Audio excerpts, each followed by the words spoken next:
Le simple fait qu'on accepte de s'asseoir ensemble, qu'on parle ensemble, on aurait trouvé la solution du football guinéen. Dès la fin du mois de novembre, la Guinée pourrait bien tourner définitivement la page du CONOR, comité de normalisation installé le 1er décembre 2021. Et donc, pour les 4 candidats déclarés, la campagne a déjà commencé.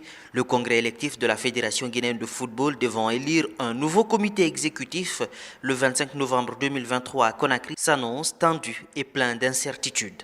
Bon, globalement oui, parce que je crois qu'il y a des candidatures qui sont advenues alors qu'on s'y attendait le moins.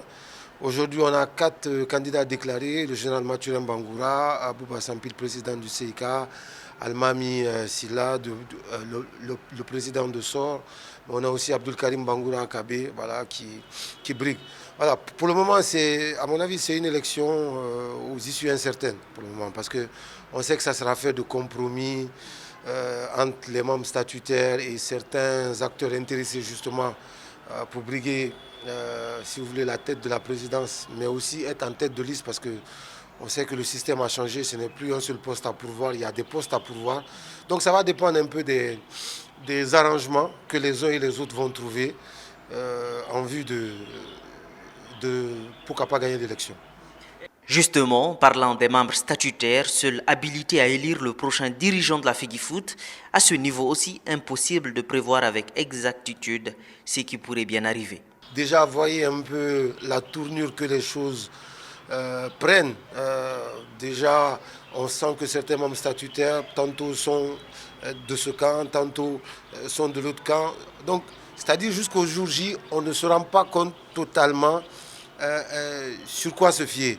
Et vous savez, quand c'est motivé à base d'argent, à base de cadeaux, il faut toujours s'attendre à des défaillances ou bien à des gens qui vont certainement vous lâcher à la dernière minute. En tout cas, pour le moment, franchement, ça sera très difficile. Peut-être que vous pouvez dire qu'un candidat comme le général Mathurin est peut-être bien parti, Abdul Karim Bangoura bien parti, Bouba Sampil qui a aussi, disons, une grosse notoriété peut être bien parti. Mais encore une fois, ça se joue dans les détails et ça se saura certainement que dans la salle le jour de l'élection.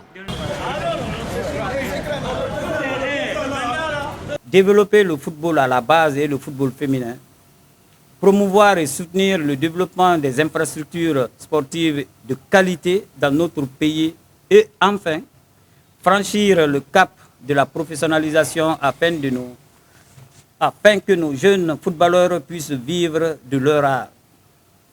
Ce projet est une ambition collective au service de tous. J'ai besoin de vous.